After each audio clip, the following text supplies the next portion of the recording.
The Locked On Podcast Network presents the NFL Big 3 in 30. The three biggest stories in the NFL from our local experts at the Locked On Podcast Network. We bring you the real story, why it matters, what's next, who wins the big game, and more, all in 30 minutes. The NFL Big 3 in 30 starts now with the biggest story in the NFL. Jakorian Bennett was running with the 2s and the 3s.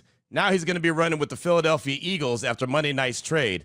You are Locked On Raiders, your daily Las Vegas Raiders podcast. Not the biggest news and notes of the day when it came to Monday. It's all about Jakorian Bennett being traded to the Philadelphia Eagles. So we'll go ahead and jump right into that right here in segment number 1. It was about an hour after my radio show got wrapped up, Unnecessary Roughness on Radio Nation Radio 920. I was actually out on a little bit of a walk, wanted to get a little exercise in, right? Trying to get into midseason form myself, only to see the tweet from Adam Schefter saying, trade.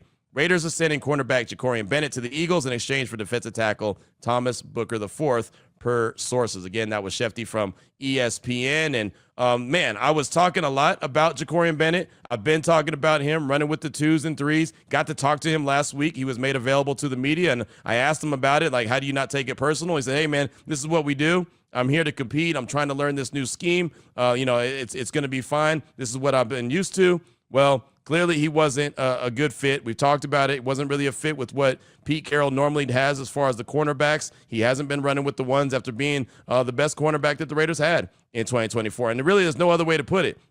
He was hands down the best cornerback that they had, right? He was the guy that had a lot of PBUs. He didn't have any interceptions, but, on the money down, on third down, he came through like the first of the month. He was always making really big plays, and he got shut down because he had the torn labrum, had to go ahead and have that surgery. He told us about that earlier in this offseason. He said he was feeling really good, but he just wasn't a fit with what the Raiders want to do. We've seen guys like Eric Stokes. We've seen guys like DeCam Richardson. We've seen guys like Porter, right, from Iowa State. We've seen them running with the ones, and we've seen Jakorian all over the place, 2s and 3s, and didn't see much of him even on Saturday in the mock game at Allegiant Stadium. So his numbers, if you look at what he did in 2024 amongst cornerbacks with 450-plus snaps, 0 touchdowns allowed, which was first, 176 yards were allowed, second, 18 receptions allowed, which is third, 7 PBUs, 62.4 QBR, which is fifth, and 37 targets, 10th, and he's only 24 years old. So Philadelphia is getting a really good corner. I'm sure they're going to turn him into someone special. He's got a change of scenery. He's got an opportunity to go out there and be a really good player, and I think that he will be, right? Anyone who's listened to this show for any amount of time knows that I'm a big Jakorian Bennett guy, right? I believe in him. I love his work ethic. I know that he's there to compete. I know that he had to get shut down last year, put on IR because of the torn labrum, had to go have the surgery. Know that his rookie year, was a little hit or miss, especially with the injuries that he suffered early on to the hamstring. Never seemed like he really gained that confidence in his rookie year, but last year was playing some really good ball. There was things that he needed to work on, and he talked about that during mandatory minicamp. Hey, I need to go get the ball. These guys are all about the ball. Got to get the balls. I had the PBUs. I didn't have any interceptions. So we'll see what he does in Philadelphia. But for the Raiders, they get defensive tackle Thomas Booker IV. He played 179 snaps last year for the Eagles, had 18 tackles, 2 TFLs, a sack, and a PBU. Added 10 stops, 3 pressures, and a 5.9% win rate. So he's a run stuffer. He's going to compete for a starting spot. He'll be there, obviously, with Adam Butler. He'll add some more depth to the defensive tackle room now that Christian Wilkins isn't there.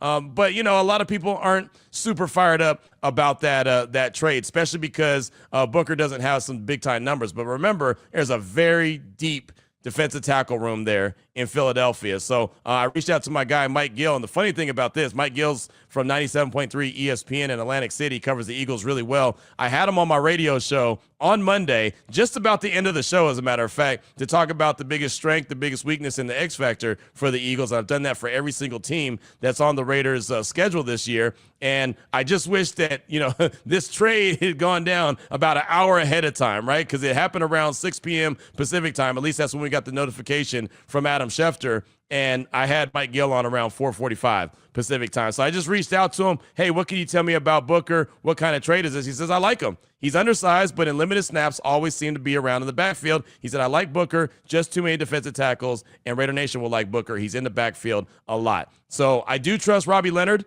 He's a hell of a defensive line coach, so I do believe that he'll be able to coach up Booker. And again, he's added depth to to that defensive tackle room. I wish Jakorian Bennett nothing but success and good luck there in Philadelphia. I do think he's going to turn into a really good corner. He's just got the traits. He's got the speed, right? We know that, and he showed last year that he can get the PBUs. Now he's just got to go work on getting after the ball. This is also something to pay attention to because a lot of people say, yeah, well, the Raiders could have got more, right? Well, maybe they couldn't have. Vinny Bonsignore from the RJ and Raider Nation Radio 920, he pointed out on Twitter, the Raiders have been shopping Jakorian Bennett for a couple weeks. The market never really materialized. So we could talk about you should have got more, you should have got more, you should have got more. But if you don't have a trade partner, then you can't make a trade. So the Eagles were willing to give up Thomas Booker IV. He's, like I said, he's in their defensive tackle room, and that room is very, very deep. So they felt like that was okay, and they needed a corner, so they got Bennett, and well, the Raiders got another guy in that D tackle room now. The thing about this deal, it's like all deals pending a physical, which normally is no big deal. But since Bennett had that torn labrum and multiple shoulder situations last year, all those dislocations, had the surgery. It's one of those that you just kind of wait and see. I think everything's going to be fine, but they've got to go through the physical to make sure, and then that's when they'll announce it and make it official. So the Raiders, you look at their cornerback room now behind with Jakorian Bennett now gone, and we'll take a look at the depth chart coming up in segment number 2. But Eric Stokes, Darian Porter, right, Darnay Holmes, those are your starting corners right now. Right? Stokes and Porter on the outside with Holmes playing that nickel role that was vacated by Nate Hobbs when he went to Green Bay. DeCam Richardson, JT Woods. Don't sleep on JT Woods. I know a lot of people are like, who's this guy? Who's this JT Woods guy? He played at Baylor. I knew him really well at Baylor. I've actually had a couple chances to talk to him at Raiders practice. They have him playing corner, not safety. He was a safety at Baylor, but they have him playing corner, and he does fit the prototypical size that Pete Carroll looks for in corner. So pay attention to JT Woods as well. Greedy Vance is a guy that's right behind Darnay Holmes as far as a nickel corner. I think he's going to really be a pretty special player. I think the Raiders got pretty lucky being able to pick him up. Then they've got Caillou Blue Kelly, John Humphrey, and Sam Webb. So it's not a deep cornerback room. It's just not. But they're going to have to do what they can with what they have. And if they feel like that they have to go out and get a older guy, a veteran that may be out there that may cost some money, then I'm sure they'll make that move. But right now, that's who they're running with. And all those guys that I just mentioned all basically have the same body type. They're all the lengthy, got the long arms, got the, again, Seattle Seahawk, Legion of Boom type corners. And look, if there's one coach that can coach up that position better than anyone, it's going to be Pete Carroll. And I'm not saying that that's a justification of the trade because, again, I'm a Jakorian Bennett guy, liked him a lot. I think he's going to be very successful in the league, but he just wasn't what they were looking for in that cornerback room. And, of course, there's a need there at the defensive tackle for Thomas, why they brought in Thomas Booker IV. There's a need there with that hole left by Christian Wilkins. So we'll see how it all plays out, but I know Raider Nation was not too pleased when they saw this trade. We've all been there, logging on early and waiting forever for concert tickets to go on sale, only to lose your spot for a show you've been dying to see. Live music should be about making memories, not dealing with the stress of ticket shopping. That's where Gametime comes in. Gametime makes getting concert tickets faster and easier than ever. Prices actually drop as it gets closer to showtime, and you can save up to 60% off with their killer last-minute deals. With Gametime, the price you see is the price you pay. No hidden fees. Take the guesswork out of buying concert and show tickets with Gametime. Download the Gametime app, create an account, and use code LOCKEDONNFL for $20 off your first purchase. Terms apply. Again, create an account and redeem code LOCKEDONNFL for $20 off. Download the Gametime app today. Last minute tickets, the lowest price, guaranteed.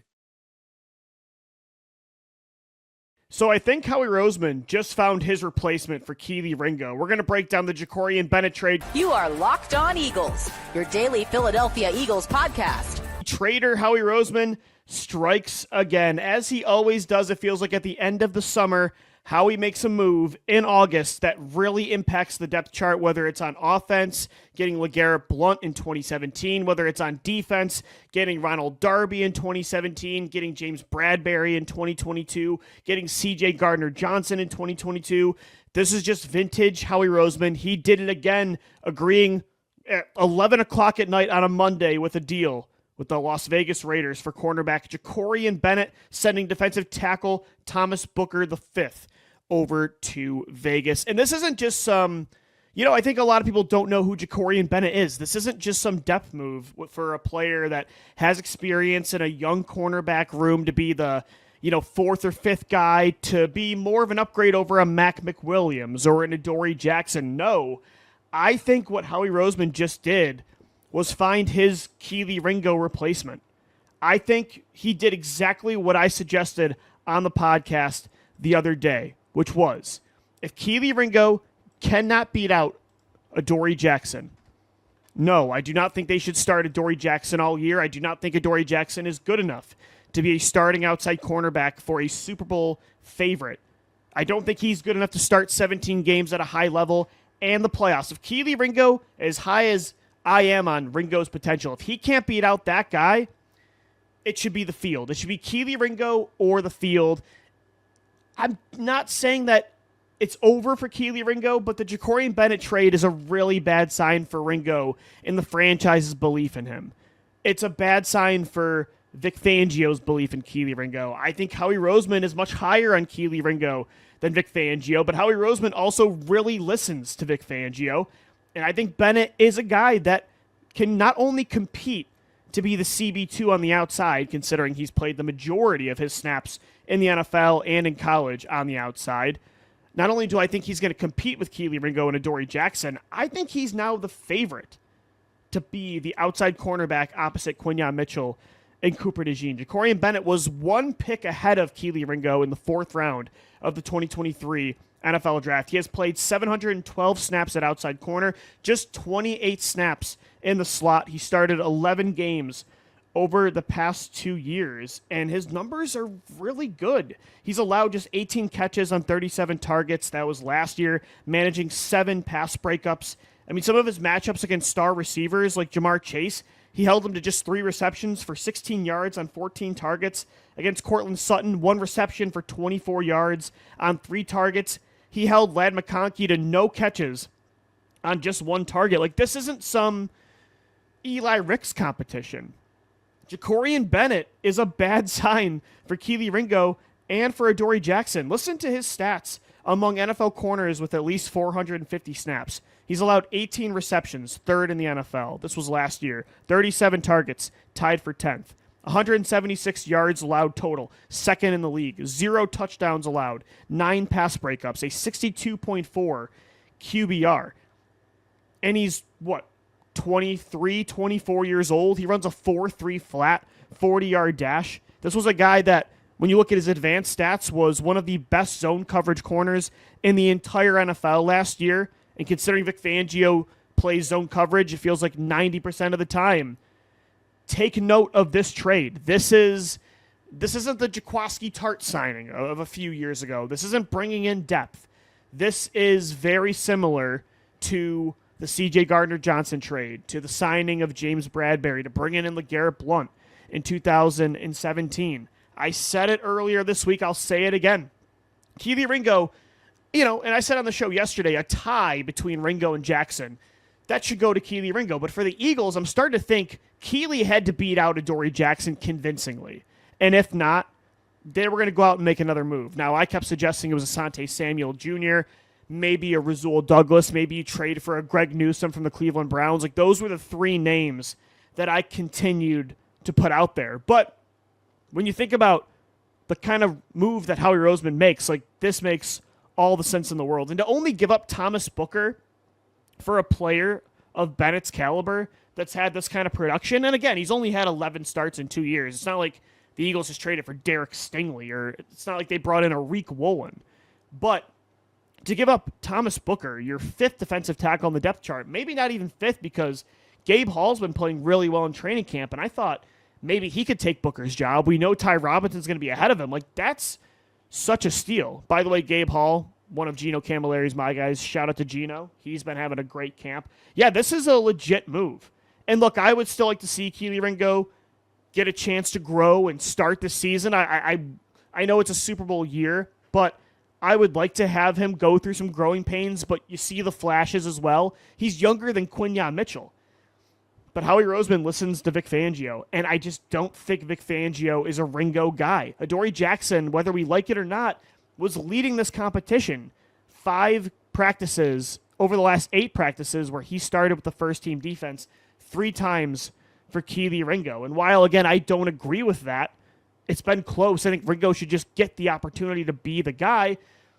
The fact of the matter is that Fangio was giving Jackson those reps. He was giving Isaiah Rodgers that job last year.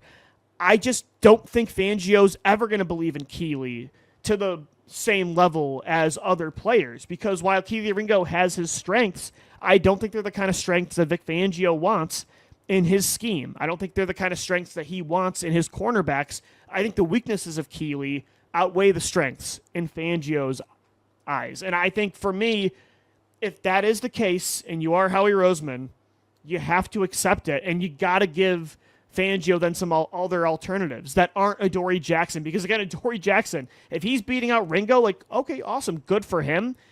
That to me is not good enough. That more to me is a referendum on Keely Ringo's inability to beat out an aging 31-year-old player that I just don't think has the same level of speed or coverage ability that he did even a couple years ago in New York.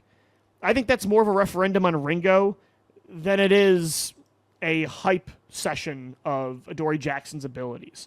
So this move, to me, tells Eagles fans, tells the organization that they're looking for outside help to be a starting outside corner for the Eagles defense in 2025. This tells me that maybe they're not all out on Ringo, but I think they're losing faith. Again, it's not like they brought in some star. It's not like they, even brought in Asante Samuel Jr., who's a bigger name, has more production. But this isn't some random depth move. Like, this is a legitimate trade that broke on a Monday night at 11 o'clock that I think we really need to take notice of. Jakorian Bennett traded to the Eagles for only defensive tackle Thomas Booker, and football Twitter, the nerds, the analytics, side of football Twitter, the, draft junkies as well, the film guys, they all really like this move. And like one I'm reading right now, never trade with Howie Roseman. I get that Bennett doesn't fit the Pete Carroll profile, but he was so productive last season and is so young. Don't like this trade for Vegas. Like, that's what a lot of people are saying, and everybody's churning out these stats, and they're really impressive. And he's 5'11", he's a little bit undersized, but Jakorian Bennett runs a 4.3 flat. And when he's shutting down guys like Jamar Chase and Cortland Sutton and Ladd McConkey, those are 3 very different style receivers. That tells you that this might be a complete cornerback that's entering his prime that Howie Roseman got for pennies on the dollar. And also contractually, they're paying him a 4th-round rookie contract. So this is just your typical Howie Roseman move. Ever wished managing your money felt easier? With Monarch Money, it can. Whether you're growing your savings or planning a big purchase, Monarch puts you in the driver's seat. It's like having your own personal CFO, giving you full visibility and control over your finances. Monarch Money is more than a budgeting app. It's a complete financial command center. You can track all your accounts, investments, and spending in one place. So in addition to managing your money, you're also building wealth. Take control of your finances with Monarch Money. Use code LOCKEDONNFL at monarchmoney.com for 50% off your first year. That's monarchmoney.com, code LOCKEDONNFL for half off your first year. Joining us now, there he is. Former All-Pro and Ivy League Hall of Famer, Marcellus "Dat Dude" Wiley. Marcellus, great to see you, buddy. The recent Wiley World photo that you posted was awesome. Blessings to you and your family. And hey, thanks for coming on today. It's been forever, Bigsy. Great seeing you, man, and continued success to you, man. How's it going, guys? Good. All right. Good to have you. Yeah, that's Landon McCool. He's the co-host of the Daily Cowboys podcast, and that's former Cowboys coach Glenn Stretch Smith. How you doing? Oh, yeah. I was listening to the jewels he was dropping, talking about those quick feet from Lionel Collins. Yeah, you guys got some studs out there up front. It's going to be fun to see. We'll find out. Yeah, so I'm curious, buddy. You did your own show, a solo Micah Parsons project show on the hydration situation. So, what do you think? Keeping it real, I mean, is this just business as usual? Do you think for Jerry Jones and the Cowboys, or maybe this time is it a little different? Yeah, I guess I have a different take of it. Obviously, I signed my own deal with the Dallas Cowboys and Jerry Jones before back in 2004. And just from that experience and all my NFL contract experiences, I think there were a lot of missteps made, more so from Micah Parsons' side than even Jerry Jones. I don't think people really want to give management ownership any benefit of the doubt because they have all that money and resources. So it seems like everything's stacked in their favor. But at the same time, fair is fair. So if I'm Micah Parsons, I'm never walking into a meeting with Jerry Jones that's about leadership and letting it pivot to any other place but leadership. And so Micah Parsons has signed a deal before, his rookie deal. He's not a rookie to this experience. And I don't think that Jerry Jones was trying to manipulate him. Everyone wants to make him seem like he's like this old savvy guy who just sitting there, twirling his thumbs and his brow is raised and just trying to manipulate the moment. They may just be having a casual conversation and it twisted into something that it shouldn't. And that's when you call your agent, or that's when you abruptly say, okay, I got to go work out, etc. That said, Jerry Jones does have a track record of stretching these things out. I think from his mindset, he's like, look, these guys are on cheaper deals than the one they're going to sign. So every day I keep them on this old deal, rookie deal, whatever it may be, I'm saving money. People don't understand that. They're like, no one wants to write a $200 million check, but some people earn it. They force you to write it because of their value. But doesn't mean you want to write it early. Doesn't mean you want to write it faster than you have to. So I may sound pro-management, but I just know if you're a baller like Micah Parsons is, you're going to get paid eventually, somehow, some way. Keep balling. The money's only going to be greater later, and then you're going to be even happier. Well said. I like that. Absolutely true. And I also think that, as much as they are trying to, kind of squeeze water from a stone leverage wise here with some of the stuff, right? I mean, because of all the things we talked about, we still got the 5th year of his deal. He still has 2 more franchise tags that they can place on him if they really feel like they have to. I guess one of my questions I have, Marcellus, is how I think part of the issue is that Jerry tries to have a relationship with these kind of players all across the board, right? He tries to have a personal relationship with these folks. And so there are times when, whether he's being savvy and trying to manipulate the guy, or it's just 2 guys who are talking that obviously have a contract conversation to have at some point, falling into that conversation. I just wonder if it isn't a situation where, because Jerry's around these players maybe more than an average owner, and because he is talking to these guys more than an average owner, I wonder if these kind of conversations don't just naturally happen, whether they should or shouldn't be, more often than with the Cowboys than they do with other teams. Yeah, I can see the lines certainly getting blurred, and that's good and bad. There are pros and cons to that. Like, think about it. If the guy who's going to pay you money, all of a sudden you guys chum up to the point where you guys are having casual conversations about hundreds of millions of dollars, that should work in your favor. But what doesn't work in your favor is the fact that you have been on record saying you would take less. You've been also the same guy who's had these conversations without your representation being involved every step of the way. You're also the same guy who's told them you don't really want to be anywhere else. So you've kind of given away your own leverage even before you walk into that meeting. So your agent has a lot to kind of work against because you've been on record kind of working against yourself. These are those situations where if you're Micah Parsons, you got to also have a business acumen or mature in that respect and allow your agent to do his job. If you want to talk to Jerry Jones going to talk back. Jerry Jones knows he has at least 3 more years of your services. So therefore, he doesn't have to rush to do anything. But you're in a rush to get paid to the point where you want to get paid even less to stay a Cowboy. How do you think that's going to work out with anybody, any owner? But since it's Jerry Jones, we kind of demonize it more than any other owner who would be in that same predicament, same situation. Well, I know you realize this, having played for so long. And, I was in the building 9 years before you got there. And I'm fully aware of how you deal with Jerry. Might be a little different with how you deal with Steven. They're on the same page, but they're different personalities. And then here's the other thing.